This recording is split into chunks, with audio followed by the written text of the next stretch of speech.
Hey, what's going on, guys? Mush back at it with another video. Got a lot to go over in today's video, including Steam banning a game from being released, a game that people thought was gonna be released on Steam, and the controversy has pulled it away. That game is Rape Day, and just based on the title of the game, you could probably conclude why it's not being released on Steam. There's a lot of controversy with it. Now, a game with the title like Rape Day, I really don't think it should be released on Steam. That's just my personal belief. I know a lot of you guys are gonna disagree with me on that, and based on the comment section on the Steam post, yeah, a lot of PC gamers are disagreeing with that, but I'll go over it. And I don't really like how Steam handled the situation for a variety of different reasons. Also, here's some exciting news. Some sort of news on Halo the Master Chief Collection is dropping this Tuesday, March 12th. What is that news going to be? I don't know. Is it going to be something related to the Xbox One version of the game, or could it be that long-rumored PC version? We just talked about it yesterday. Is it finally coming to fruition? Kinda seems odd timing that that article just came out, and then Xbox's official Twitter account put out the tweet saying that we have Halo Master Chief Collection news. I don't know, maybe a PC version is coming out, maybe they're adding Halo Reach to it. I see that being speculated a lot. We'll be talking about that. Also, want to round out this video by taking a look at one of the most anticipated games of 2019, Sekiro Shadows Die Twice. That game has had its system requirements posted. We're not too far away from the release of that game, just a little over 2 weeks.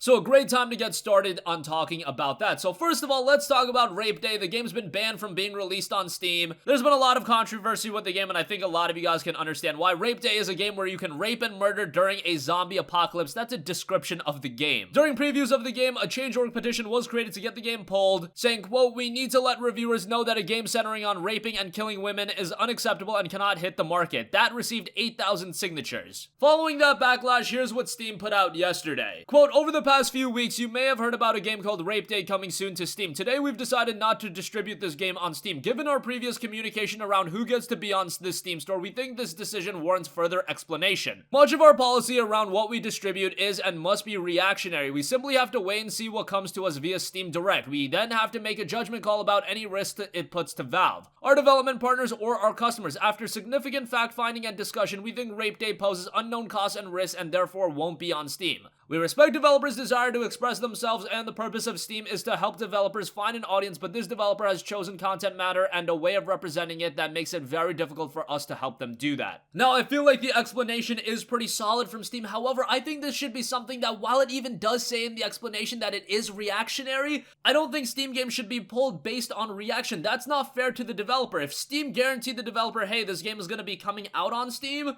if that process already went through, well, to pull it last minute, that kind of is unfortunate. Now, do I personally think a game called Rape Day should be on Steam? No, I don't. The game is called frickin' Rape Day. Vile acts. You guys can point to a game like The Witcher 3, that having a lot of sex, Grand Theft Auto being all about Grand Theft Auto, but the premise of those games isn't entirely built around those elements. In the case of Witcher 3, who cares if there's sex in the game? Grand Theft Auto, yeah, there's a lot of robbing and stealing cars, but I don't think it's on the level of a game called Rape Day. There are definite levels to the game, and I don't want to see a game like School Shooting Simulator or something like that be released on Steam. I just think that's going too far. In a game like Rape Day, I think that's going too far as well. I know a lot of you guys are going to disagree with me on that. Now, I see a lot of the Steam comments, and again, a lot of them disagree with me on this. They point out censorship, they point out all these things, and hey, that's their viewpoint. I don't agree with it, and one could also make the argument that because of all of this controversy, because Steam themselves are pulling the game from Steam, now it has all of this media attention, and now it's gonna make even more money than it originally was, not through Steam, but on other services. So who knows, maybe the developer is actually low-key very happy about this because now they are getting publicity, and a lot of times, you know what they say, any publicity, good or bad, it's a positive thing. I don't necessarily agree with that statement, but there's definitely a lot of notoriety on this game right now, and that could lead to improved performance. In the case of Valve and Steam, I just wish from the get-go they would have realized, alright, this isn't probably the best game to put out on Steam. To do it after the fact, after controversy comes out, I just think that's a very, very weak position. Alright, moving on from that, and I know you guys are gonna have a big sound off on that in the comment section down below, and I definitely want to hear from you guys. Let's also talk about Halo Master Chief Collection. We talked about it yesterday, but it does look like that game will be coming to PC based on that report. And coming off on that report, the Xbox Twitter account posted something very interesting, saying Inside Xbox drops March 12th at 2 p.m. Pacific time, and they specifically noted that Halo Master Chief Collection was one of those games that they're going to provide an update to. Also, they attached a little 15-second clip, and it ended with the Windows logo. Now, I'm pretty sure it usually ends with the Windows logo, but that definitely points to me putting 2 and 2 together and thinking, hey, is this the time where Halo Master Chief Collection is going to be announced on PC? The article said that the game is pretty far along in development and that it would be coming to PC soon, but it also did point towards an E3 2019 announcement.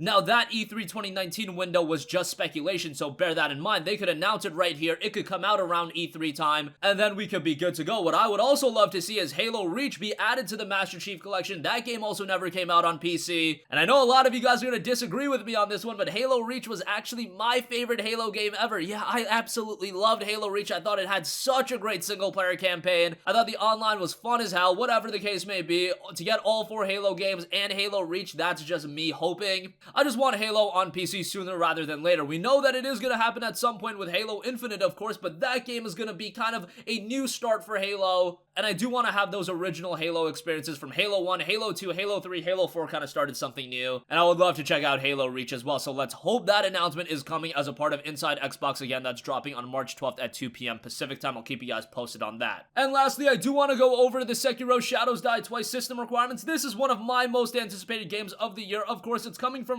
Software, the guys that are most famous for the Souls games, and I'm kind of surprised about the anticipation level of this game. For me, I am super stoked about the title, but a lot of my more, say, casual gamer friends, they are big fans of the Souls game, and they don't even know that From Software is working on Sekiro Shadows Die Twice. They just think it's a completely different game, and that's kind of surprising to me. That's just anecdotal evidence on my part based on YouTube metrics, views, and things like that. It seems like Sekiro has a lot of anticipation. Just in my singular bubble, it just doesn't seem like that hype level is there, but I'm sure this game is going to do rather well, and the footage that I've seen thus far has completely won me over. From a technical standpoint, the game looks stunning, and that brings me to the system requirements, which actually aren't all too high. Minimum requirements point towards an Intel Core i3 2100 or an AMD FX 6300, so very old CPUs. Minimum RAM requirements, surprising here, 4 gigabytes of RAM, so that's a little bit of a shocker. The GPU requirements are really weird for this game. NVIDIA GeForce GTX 760 or a Radeon HD 7950. I do believe the 7950 is quite a bit ahead of the 760, so figure that one out. Recommended requirements still very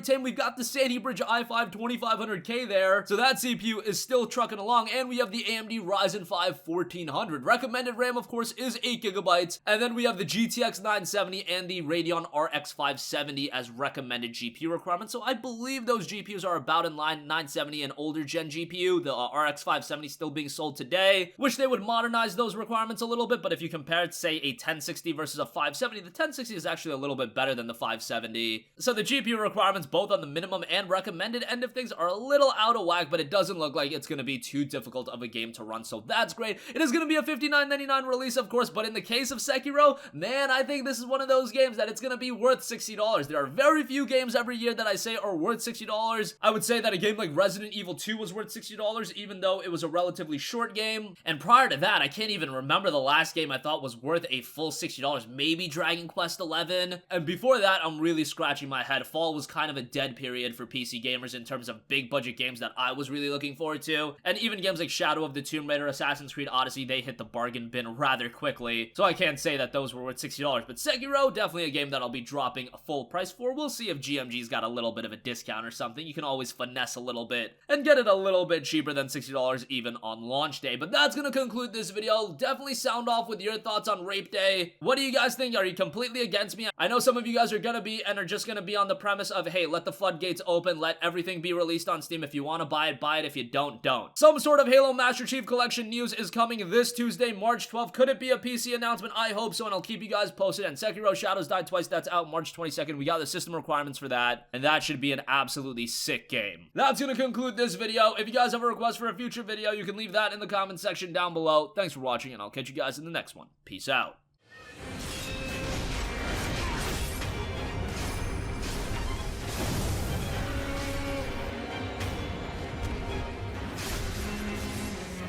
久しいなフクロウのせがれよ。